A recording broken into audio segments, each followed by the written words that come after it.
Welcome to the MLB Coast to Coast podcast brought to you by thelines.com. Coming to you from the West Coast, Josh Lander, riding solo once more as we move along in this MLB season. Did pretty well last night, looking to stay somewhat hot with you guys here, definitely above 500 anyway, as we look at the Wednesday schedule here on July the 26th in the MLB. Definitely want to make sure to like and subscribe to that page. Continue to follow along. Check out each of these videos. We're bringing you each and every weekday of this regular season, especially when Nate gets back here in August to join me for these MLB videos. Also want you to head to thelines.com, check out the great written content that we are putting up on the site, and use that odds finder tool up there. Make sure you're getting the best odds available to you from all of these books, giving us bets in the MLB season this year.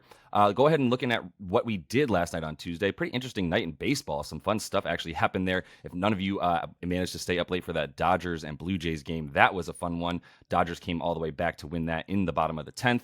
But we didn't bet on that game. We bet on the Tigers, who almost beat the Angels after coming back and then losing in extras. So we got that one wrong, but we got the other two right that we bet on here, as we had Baltimore and Philly to go under 9.5 runs. They only got to 7. And then the Mets and Yankees, Verlander was pretty dominant, especially compared to Herman, who gave up a lot of runs, specifically to Pete Alonso, who had a couple home runs. Welcome back, Petey. We'll see if he's back again tonight. I'm going to be talking about that Yankees game once again. So let's start, though, in Philly, as the Phillies are taking on the Baltimore Orioles, and I'm going Baltimore first 5 money line. I got that at plus 118 on FanDuel. I'm putting 0.3 units on it. I'm sure it's down already since I bet on that last night, but as long as you're getting even money on Baltimore to win the first 5, I like them on the money line there, and I think I just see things a little bit differently than the books are seeing this, especially FanDuel, where you can get this bet.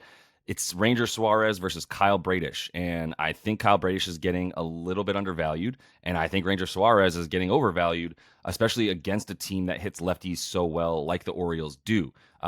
Suarez splits, as we know he's a lefty. His splits are very obvious. They're stark, let's just say, versus lefties where he's dominant. He's only faced 60 batters, but he's got a 196 batting average against, 321 slugging against him, and 236 WOBA. Those are all very, very good numbers versus lefties, because that is his specialty as a lefty, who is very hard to see for lefties when he's throwing that ball. So righties, 253 batters faced this season, a 286 batting average against, 433 slugging, 344 WOBA. All those numbers mean that he's not pitching well against them. That's all you need to know. In July especially, it's something that he's struggled with when he has to face right-handed batters. I just don't trust him at all right now. He's on my fantasy team, full disclosure, which is also why I'm monitoring him so closely, and know that this is another good opportunity to fade him against a Baltimore lineup that is smashing left-handed pitching. They're 6th in WRC plus in July against lefties.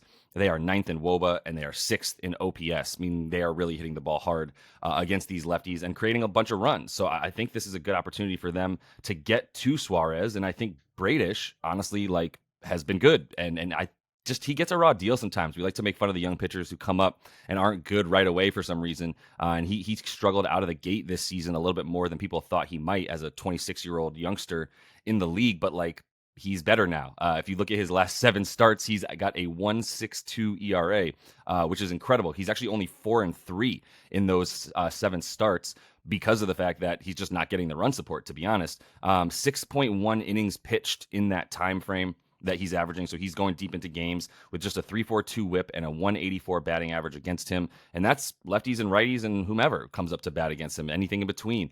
He's definitely pitching much better right now. I think there's a good reason to believe that they can win the first 5 against Suarez and the Phillies in a game that I think they definitely want to win after losing the second one last night. So I'm going to move on to the final game that I'm talking about. I've got 2 bets in this Mets and Yankees game, and I'm starting with my favorite, which honestly is probably my favorite of the night, which is Carlos Rodon under 6.5 Ks in this one.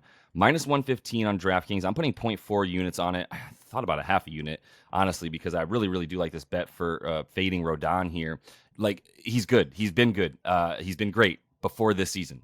This is not his season anymore. He really, it started bad, right? He got hurt, a little forearm strain during spring training.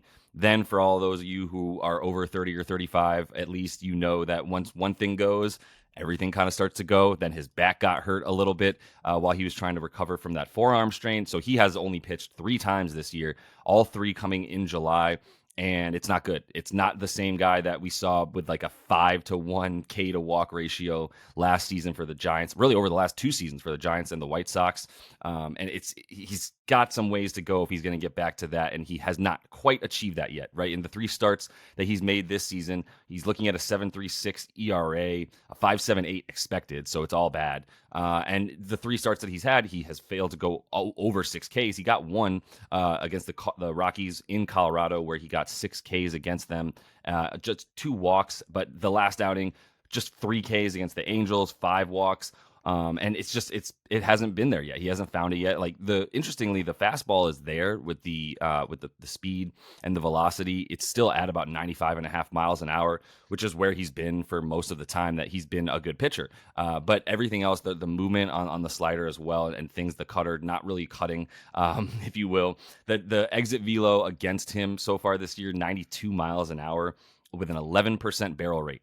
That is very high. You cannot allow batters to be hitting the barrel of the bat onto the ball 11% of the time like that. It's going to result in the 19 hard hit balls that he's thrown, that he's allowed in 14 innings this year. So just under 15 innings, 19 hard hit balls. That's too many. Obviously, they're going to find the gap and runs are going to come across to score, even if the Yankees have decent defense in a lot of parts of their outfield there. But it's really just mostly about how pitchers are batters are seeing Rodon right now. And I think there's good opportunity for the Mets to continue to avoid striking out, something that they don't do, by the way. They're bottom 5 offense versus left-handed pitching. Let's be very clear.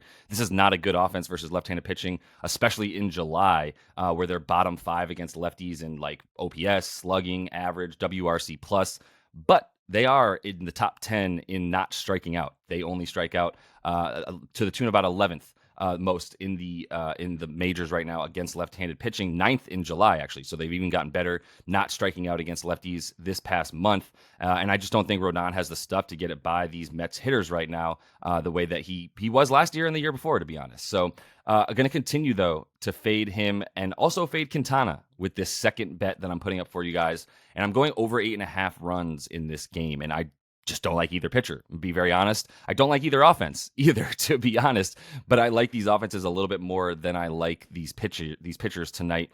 And I think that for the Mets, I do believe they can get to Quintana, like I said, even though they have not been hitting lefties well. I think let's say the emergence of Pete Alonso, if he's coming back the way that, I mean, he doesn't have to hit 2 home runs every night, but if he could go 2 for 4 more often than he goes 0 for 4, that's just a huge help to the Mets in the center of that lineup, as he's so crucial to them. But also looking at Quintana, that's where the fade comes in, even if it is against a Yankees team that has been just awful on offense without Aaron Judge, as we continuously talk about. But Quintana's not there either. And he had a good season last year, but I also think there was some, let's just say, some hidden issues that were going on that he was able to cover up by getting kind of lucky in some places. I think the most telling thing for Quintana is that he had a 46% ground ball rate last year, yet he only had a 5% fly ball to home run ratio. So guys are hitting the ball in the air, but they're not hitting it out, which is used oftentimes. Sometimes it's luck, sometimes it's where you're at in the ballpark, etc. But you can't just be giving up balls in the air as often as he is and not expect some of them to get out more. Like I said, 5.3% for a fly ball to home run ratio is very, very low and very lucky, meaning those balls getting hit in the air are not going out. But he's also not inducing ground balls at a very good rate, below average, I should say, for the league. So I think there's some opportunity for regression even for the rest of the year compared to what he did last year. Quintana's only started once this season, just to be very clear. It was a decent outing versus a bad White Sox team where he went 5 innings, 6 hits, and 2 earned runs.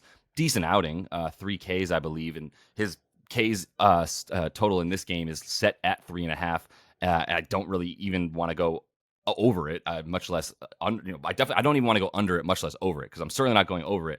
But the under I would consider, it's just more of a way to fade this one for me, is that I think these pitchers give up some runs. And as good as the Yankees bullpen has been, it gave up 3 runs last night to the Mets. So even if Rodon gets chased a little bit early, hopefully not before giving up at least 4 runs or so to get over this 8.5, then I think you can still feel good about the way that the Mets were able to get to that Yankees bullpen last night, and that they can do it again here tonight on Wednesday. So that is all the time I have for you guys in this one. Make sure to like and subscribe to that page. Continue to follow along, coming back to you each and every weekday with these MLB games and props as well. So until I see you next, happy betting.